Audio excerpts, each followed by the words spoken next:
I am Ferdinand Marcos, and I am the President of the Republic of the Philippines. I stand today on behalf of 110 million Filipinos. Hi everyone, hello universe, it's me again. Shoutout sa inyo mga kababayan. Mayroon tayong upload videos, updates.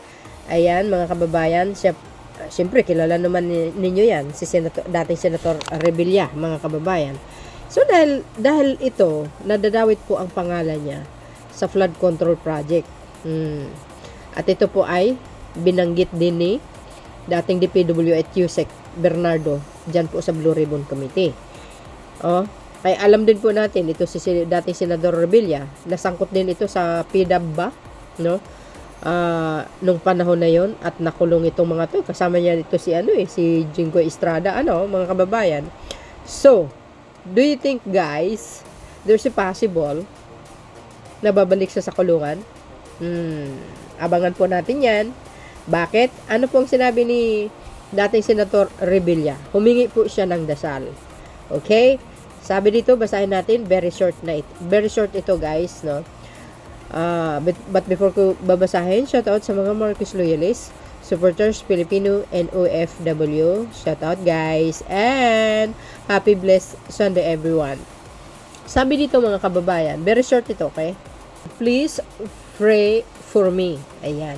Humiling ng panalangin sa pamamagitan ng isang Facebook post si dating Senador Bong Revilla para sa kanyang sarili at sa kanyang pamilya. Isang dating senador sa mga personalidad na nadadawit ngayon sa flood control scandal. Okay. Kasama siya sa irekomenda ng Independent Commission for Infrastructure, which is ang ICC, na kasuhan. Agay, paktay tayo ni Day. Kinumpirma na rin ng Department of Justice na isinasama na si Revilla at dating kongresistang si Saldico sa bilang respondents sa mga reklamo kaugnay ng Ghost Flood Controls Project sa Bulacan. MGOS. Ano ba yan? Grabe. Walang kabusugan sa pera ang mga tao, mga besa. Ayan Humingi po siya ng dasal mga kababayan. Please pray for me and my family. Alam nyo rin pala na masama yung ginagawa nyo. Tapos sabihin nyo, pray for me. Diba? May kasabihan doon sa mga sa mga mag-asawa or mag-boyfriend. Cheating is always a cheating. Diba? Ganun talaga no? Once na ginawa mo, ginawa mo na naman uli. Kaya, ayan. Tapos, ipapalabas ng iba, masama ang administrasyon, ginigipit sila. No, hindi yun. Binabase dito kasi kung ano ang issue na mayroon ka. Diba? Sabi nga ng Pangulo, guys, walang kamag-anak, walang kaibigan, walang kahit sino man. As long as dumidepende sa matibay na ebidensya, alangan naman hindi mo ipapatupad ang batas. Natural. Hulihin at ikulong. Di ba? Iyan si PBBM. Walang kamag-anak, as in wala. Kahit sino, walang sinasanto guys. Totoo yan. Yan po ang Pangulong Marcos Jr. Yan ang totoong matapang. Matapang yan. Ganun talaga ang mga sundalo. 'Di ba? Sabi po nga nang nagko-comment. Sabi niya, you can spell Mandaramong without. Ay grabe. Kara David's wish is working. Agay. First time mo boy. Di lang part 1, may part 2, may part 2 pa pala. 'Di ba? Di nadala. Kasi nga na-involve siya doon sa PDAB scam, 'di ba? Correct me if I'm wrong. Di ba pork barrel yun guys? You see? Tapos eto na naman. Kaya nga sabi ko, mag-ingat po ang mga politician, lalo na po sa mga senador, kasi nakabantay yung taong bayan. Yan, tulad yan, nakamonitor sila. So do you think, sa next election pa na darating yung panahon, magtatakbo ka, mananalo ka? Well, palagay ko hindi na. 'Di ba? Cause and effects. Ayan, lang yan, boss. You do something bad, it hits you back. It's called karma. Yeah. Totoo yun. Diba guys? O, ayan. Kumusta manukan natin dyan sa Cavite, paring Bo? Grabe to. O, sige raman. Kadawit.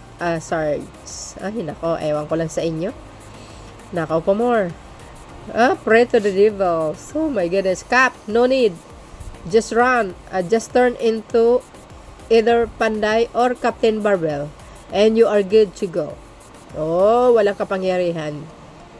It's only a movie lang, guys. Na meron siyang power. Pero sa outside world, he has no power. Kilikili power. Not once but twice.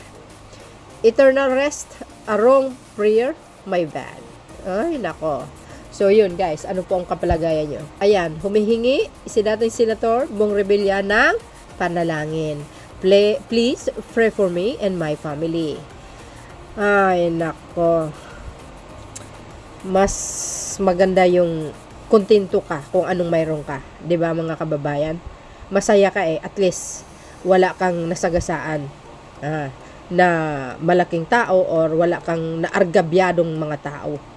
O, kung anong mayroon na binigay sa iyo ng Panginoon, 'di ba? Tanggapin mo kasi hanggang diyan lang Pero yung nakakita ka lang ng bandol-bandol na pera, tapos nasisilaw ka.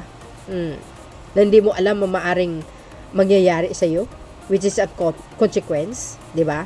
Ang answer nun is karma.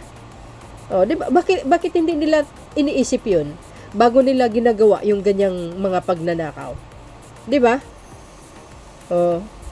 Ito ay inirefer ko to sa lahat, guys. No, ng mga taong kasangkot sa flood control. Hindi ba nila iniisip bago nila gagawin 'yun? No, 'di ba? Hindi ibig sabihin hindi nila iniisip ang pagnakaw bago nila gagawin. At alam nila kung ano ang maaring mangyayari sa kanila. So do you think yung bagong administration ngayon papatawarin sila, bibigyan sila ng kaukulang pardon? No. Si PBBM hindi ganyan, guys. Maniwala kayo. Sundalo kasi yan, kaya hindi lang sa sundalo. Pinapairal niya kung ano po ang batas. Bilang Pangulo ng Pilipinas, kailangan niyang gagawin yun. 'Di ba? Yan ang totoong matapang. So, yun. Well, good luck na lang kay dating Senator Bong Revilla. Ginawa niya yan kailangan panagutan niya, 'di ba? So, yun guys, maraming salamat sa inyong watching. See you again on my next upload. Bye and baboos. God bless Philippines.